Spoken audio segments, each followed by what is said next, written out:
Надежда, сейчас подключится Светлана. Она тоже хочет поприсутствовать.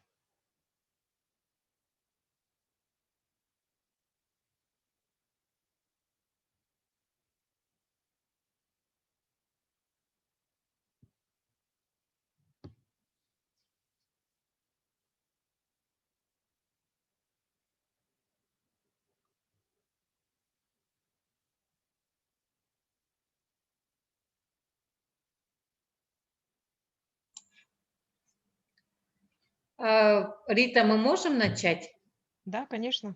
Хорошо. У нас как Мгм. бы большая половина собралась, Отлично. остальные будут подтягиваться. Я предлагаю вам начать. Ребята, мы приступаем к мастер-классу по финансовой грамотности. Сегодня у нас Рита Якушева, представитель нашего национального Алмаз-Аргенбанка. Рита, вам слово.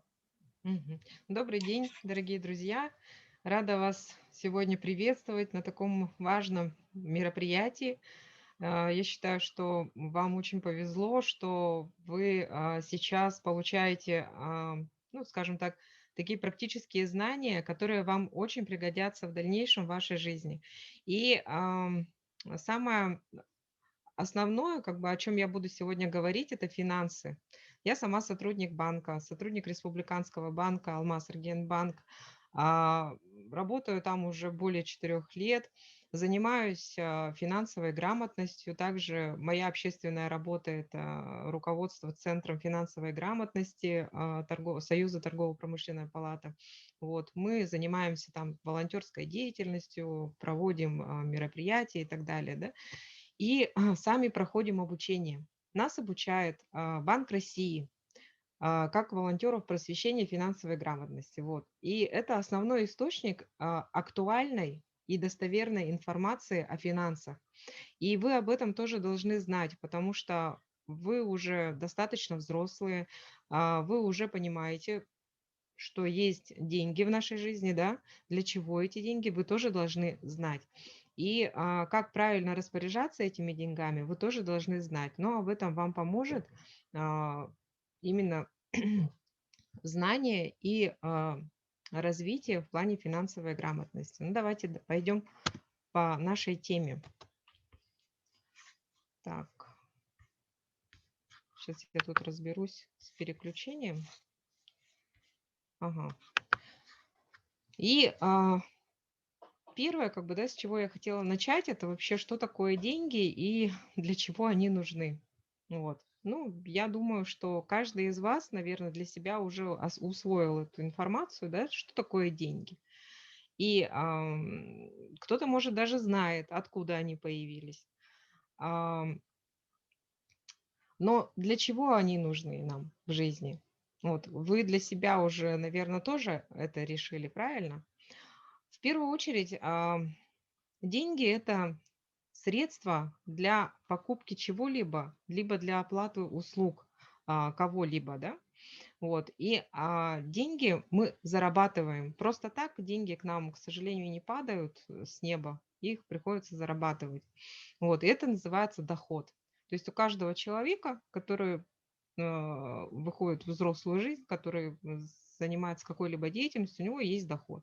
Ну, соответственно, у него есть доход и есть расходы, правильно? У каждого мы кушаем, мы одеваемся, мы ездим на транспорте, кто-то на автобусе, кто-то на такси. Это вот это расходы. То есть у каждого человека есть бюджет, который состоит из доходов и расходов. Вот. Как вести этот бюджет? Для чего его нужно вести? Почему его надо вести? А, Вот это вот основное, как бы те моменты, которые вроде бы все понимают, да, это вроде бы легко ну, решить для себя. Да, я знаю, зачем мне деньги. Я знаю, что мне надо купить, я знаю, что мне надо, на что я их могу потратить и так далее. Но, к сожалению, зачастую происходит так, что люди сталкиваются с тем, что им не хватает денег. И почему это происходит? Они не могут разобраться. А все очень просто. А, Нужно вести учет всех доходов и расходов. Если вы научитесь это делать уже сейчас, то в дальнейшем в вашей жизни вы привыкнете, это будет ваша полезная привычка, которая поможет вам не занимать, не оставаться без денег совсем, не просить ну, в долг, да, не брать кредиты и получать те вещи, о которых вы мечтаете. Вот это вот, мне кажется, самое основное, потому что мы работаем для того, мы зарабатываем для того, чтобы закрывать свои потребности. Мы хотим красиво одеваться, мы хотим вкусно кушать, мы хотим жить в красивой квартире, мы хотим ездить на классной машине и так далее, да? Вот. И основа успеха и стабильности– это грамотный подход к расходованию денег. Оп, вернулись дальше. Так, и самое главное, вот наши желания, потому что мы ими живем, правильно? Мы каждый день чего-то хотим, мы каждый день о чем-то мечтаем. Мы листаем интернет, ну, какие-то соцсети, мы видим там какую-то вещь, которая нам нравится, и мы хотим ее. Вот. И чтобы эту вещь получить, мы можем на нее составить, ну, для того, чтобы эту вещь получить, мы можем составить финансовый план. И тем самым запланировать расход и прийти к этой цели. Цель обязательно должна быть достижимой. Мы должны понимать, что то, что мы хотим, мы обязательно этого достигнем. Мы обязательно это получим, и это обязательно у нас будет. И мы должны знать, что эта вещь стоит столько-то рублей, допустим. То есть любая цель должна иметь конкретную цену. Вот, начнем с малого, да? Вот есть малые, я здесь представила в качестве примера гироскутер. Вот, это такая вещь, которая довольно-таки интересная, ее хочется и иметь, как бы, да, на ней хочется кататься. Вот, и, предположим, это такая вот мечта. Вот, у нас есть доход 30 тысяч рублей в месяц. Чтобы накопить на мечту, допустим, мы откладываем 200 рублей в день и получаем 6 тысяч рублей в месяц. Вот это вот наш такой размер накопления. И вот так вот, шаг за шагом, день за днем, откладывая всего лишь 200 рублей, мы можем прийти к этой мечте. Но, допустим, гироскутер стоит не 6 тысяч рублей, да, он стоит где-то, ну, порядка 15 тысяч. То есть мы должны рассчитать, что если мы можем безболезненно для себя, не, как бы, не запрещая себе там любимые вещи, допустим, да, не экономя там очень жестко на каких-то своих основных расходах, мы можем накопить 6 тысяч рублей, значит, мы ставим конкретно тот срок, за который мы можем накопить на эту мечту. Вот, допустим, там он стоит 18 тысяч, значит, мы 3 месяца, за 3 месяца мы можем купить себе эту вещь. Правильно?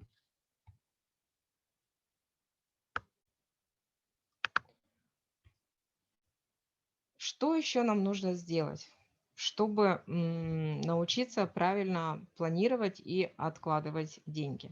Нужно составлять учет расходов и доходов. Вот, в доходы мы фиксируем все денежные поступления, которые к нам приходят. Это зарплата, это пособие, это пенсия. Даже подарки в виде денег мы тоже фиксируем в доход. Если вы знаете, что у вас, допустим, там, вы начинаете копить деньги с июня месяца, предположим, да, и у вас в июне день рождения, и, как правило, ну, в подарки входят и деньги, вы Да. уже можете себе, да, себе зафиксировать в план, что в июне у меня вот такой вот доход, учитывая и денежные подарки, допустим, которые мне подарили на день рождения. А в расходы мы фиксируем все обязательные платежи. Вы все выйдете в взрослую жизнь, вы все будете жить в своих квартирах, у вас будут обязанности по обязательным платежам. А это квартплата, это электричество, это продукты питания и одежда. Потому что мы же, это обязательные потребности, которые мы должны себя обеспечивать ежемесячно.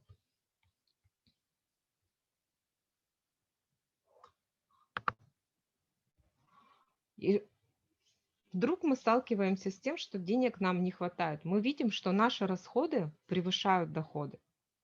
То есть те обязательные платежи, которые мы должны оплачивать, они либо вровень с доходами, да, получается, вот мы 30 тысяч получаем, условно говоря, и примерно, ну, там, 27 тысяч у нас уходит на расходы. И получается накопить, ну, у нас, ну, никак не получается. Ну, там, или совсем какой-то минимум. Тогда одно из действий, что мы можем сделать? Мы можем увеличить срок накопления. То есть мы можем увеличить срок, ну, как скажем, отложить, да, покупку той вещи, о которой мы мечтаем. Например, растянуть на вместо 3 месяцев, растянуть на полгода, но все равно прийти к этой цели. Поискать аналогичную вещь дешевле. Сейчас очень много агрегаторов по продаже разных вещей, где можно купить абсолютно новую вещь, но гораздо дешевле. Может, человек купил, просто она ему не понадобилась, и тогда и он хочет ее продать. Естественно, он продает ее дешевле, она будет стоить гораздо меньше, чем она стоит в магазине. Вот. Либо дождаться скидочных акций, которые проводят регулярно торговые сети, и посмотреть, сходить и посмотреть, вдруг ваша вещь уже стоит на 50% дешевле, а бывает и на 70%, да? Или же найти дополнительный доход. Дополнительный доход, как его можно? Что это может быть? Это может быть хобби. Возможно, вы очень классно рисуете. Возможно, вы когда-то проходили курсы по дизайну, да, и вы можете создавать какие-то картинки. Может, вы очень грамотно пишете тексты, и вы можете быть SMM-менеджером и писать тексты для Инстаграма. То есть вот такие, такого рода дополнительный доход, он тоже может вам ускорить процесс достижения своей цели. И еще одна немаловажная как бы роль, да, это экономия. Вот. Мы должны учиться экономить уже сейчас. Вот. Естественно, мы должны избегать бессмысленных трат. То есть, ну, не тратить деньги на то, что не принесет пользы, не принесет удовольствия. Ну, здесь в качестве примера я привела пойти, например, в компании на неинтересный фильм. Это впустую потраченное время. Потому что во-первых, вы идете в кино, а если фильм неинтересный, то это деньги, потраченные впустую. Поэтому прежде чем совершить какую-то покупку, либо оплатить что-то, подумайте, надо ли это вам? Вообще, стоит ли тратить деньги именно на это? Потому что, ну, как правило, деньги, они же просто так не приходят. Если мы работаем, то нам за каждый час нашей работы платят деньги. То есть зарплата, она рассчитывается из расчета за 1 час. Вот человек тратит на работе 8 часов своего времени, и в день он там получает условно 3000 рублей, да? Вот. И представь, сколько стоит его час.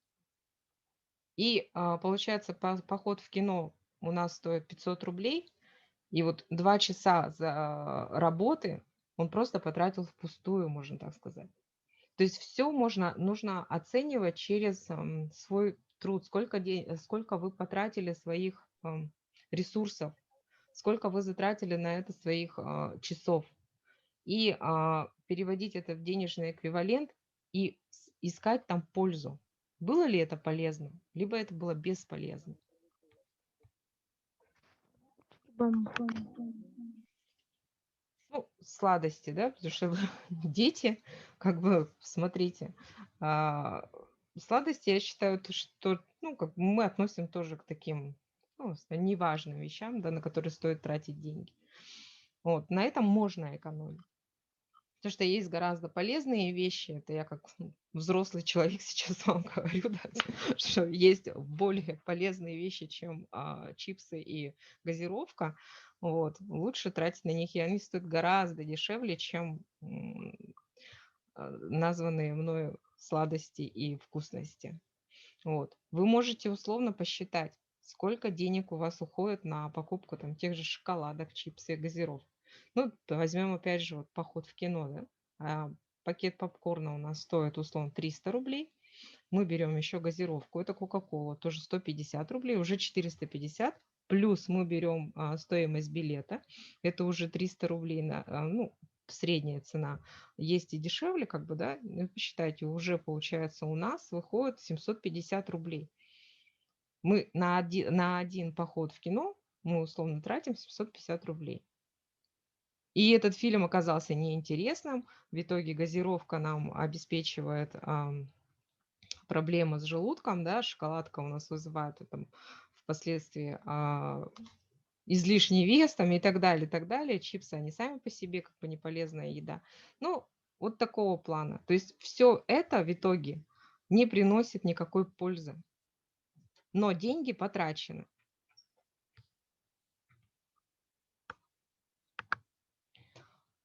Общественный транспорт.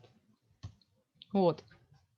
А, ну, в нашем, в нашем случае, да, когда у нас минус 50, конечно, экономить на транспорте, ну, себе дороже. Но летом, допустим, можно прогуляться и сэкономить одну-две остановки. Вот. Или же покупать проездной билет, который стоит гораздо дешевле, чем проезд за наличные. Вот. И, ну, естественно, пореже пользоваться такси и иными дорогими средствами транспорта, перевозок.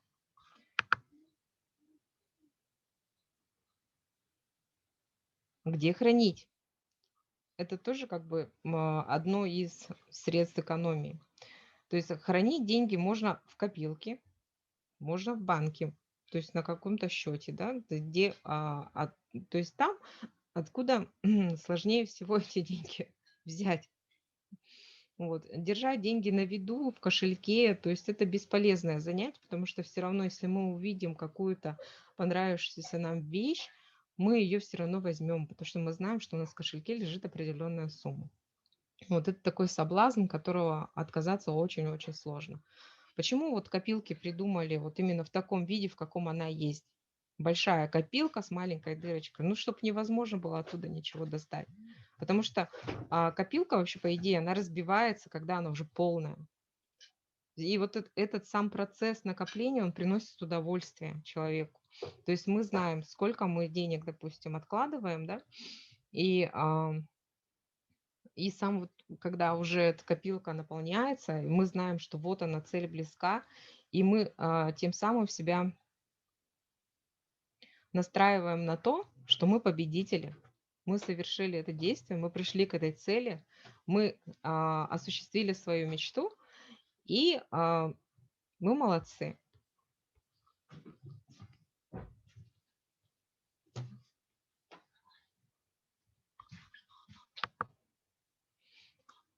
У меня. Так, дальше. Так, назад. И вот как раз по спонтанным покупкам. Вообще есть такой хороший совет, что взять, ну, 3 дня. Это, конечно, максимум, вот, но взять какой-то срок для размышления.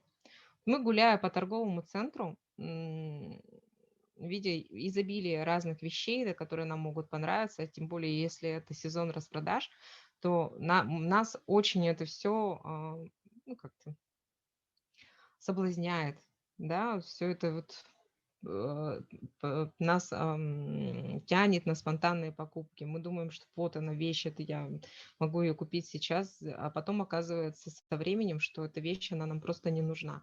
И мы либо дарим ее кому-то, либо отдаем, ну, либо она просто лежит очень долгое время абсолютно без никакой пользы. Поэтому прежде чем что-то купить вообще, и даже при постановке какой-то цели и мечты, нужно подумать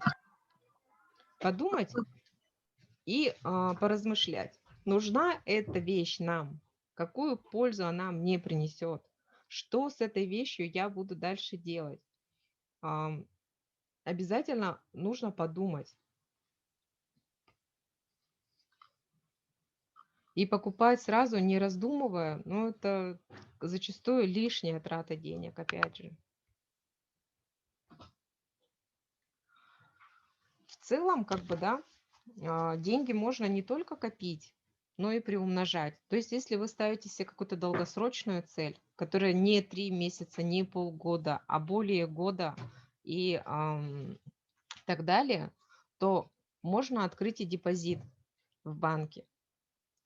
Потому что этот депозит, он поможет вам сохранить денежные средства, не тратить их, а, защитит от разного рода мошенников, не поддаст соблазну вступить в какие-то финансовые пирамиды, заняться азартными играми, казино, автоматами и так далее. То есть это такой инструмент, который позволяет сохранять и приумножать деньги, потому что мало того, что вы можете пополнять этот счет на тот размер накопления, да, например, на те же 3000 рублей, плюс еще на остаток этой суммы будет начисляться процент.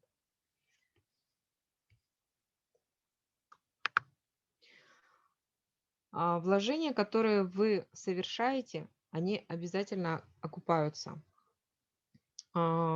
Любое вложение окупается. Потому что тут даже долгосрочное это вложение или краткосрочное это вложение, они все равно только на пользу. И есть такое еще понятие, как вложение в человеческий капитал, то есть в себя самого, в свое обучение, в свое развитие, в свое свои таланты, да, в это все можно тоже вкладывать. Вы можете заранее себе наметить цели, кем вы хотите стать. Сейчас множество разных программ, которые позволяют получить а, пока бесплатные какие-то навыки по профессиональной подготовке. Вы можете определиться, кем вы хотите стать и развивать это в себе. А когда вы уже пойдете учиться в колледж либо в вуз, тогда вы откладываете на свое и дополнительное развитие. То есть допустим, вы хотите стать, ну, скажем так, художником, да, ну или, может быть, программистом. Вот. То есть это такая работа, которая подразумевает не только создание каких-то программ, программного обеспечения, там, системное администрирование и так далее. То есть не только работа с компьютерами непосредственно, но она может подразумевать и графический дизайн, и создание сайтов, и создание каких-то видеороликов и так далее. То есть это очень огромное Здесь самое главное не найти именно тот ресурс, который есть в вас, который вы хотите развивать. И вы же, наверное, видите все в социальных сетях, да, что люди рисуют, танцуют, развиваются. Вот они вкладывают в это свой ресурс, и они тем самым поддерживают это себе. Кто-то проводит курсы по написанию картин. Это как дополнительный заработок идет. То есть даже у нас в городе это есть. Кто-то продает свои а, результат своего рукоделия. То есть они делают броши, да, вот девушки, например, я знаю, кто делает броши, они продают их очень активно, разбирают. есть люди, которые вяжут.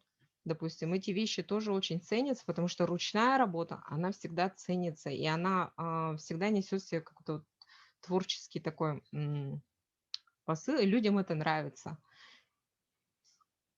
И давайте, я еще перед тем, как мы будем подводить итоги, я скажу о том, что я отправлю эту презентацию организаторам. Под слайдами есть задание для каждой команды. Есть, так, по-моему, 2 или 3 задания я там написала. Они не очень сложные.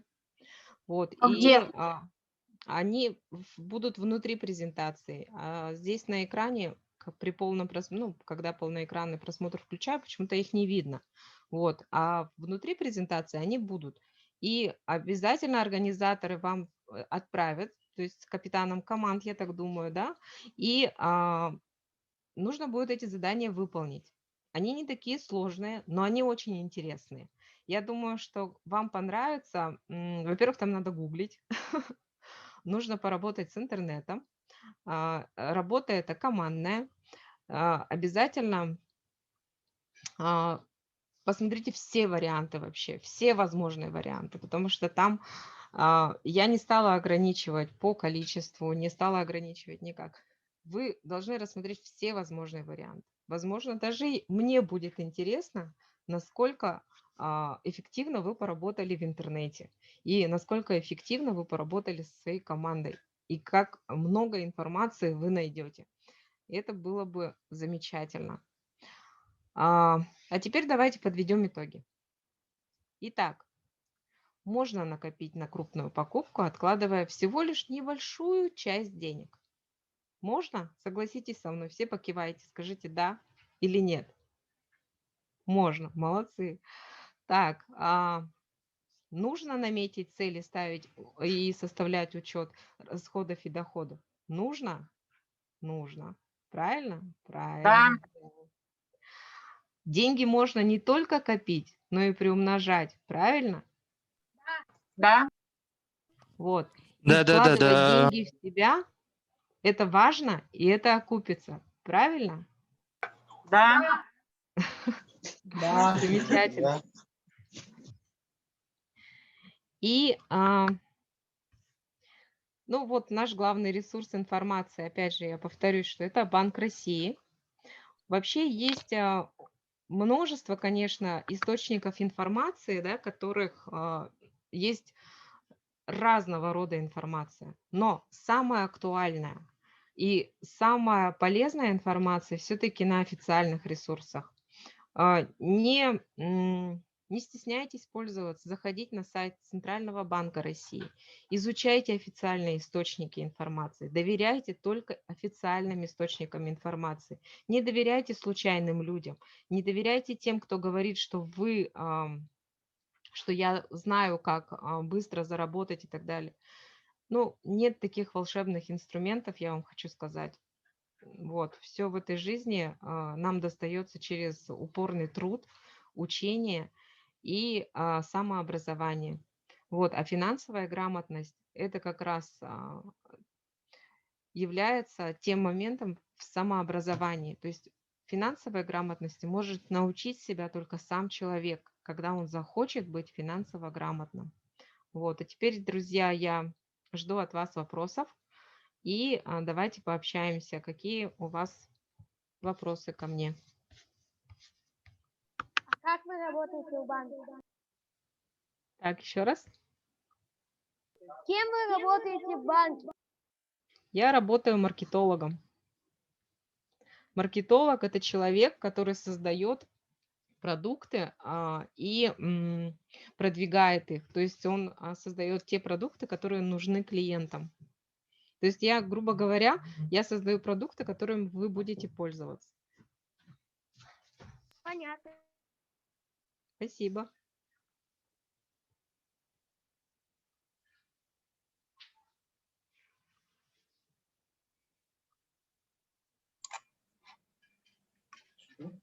Ребята, вам понравилось? Есть вопросы? Да, понравилось. А завтра такое еще будет? Нет. Обязательно будет. Завтра будет моя коллега. Ее зовут Светлана. Она вам расскажет тоже очень много интересного. Вот. И завтра мы еще, вот я бы хотела тоже от вас получить вот и домашнее задание в том числе. То есть вам придется немного поработать, подумать, и очень, мне кажется, вам понравится это все.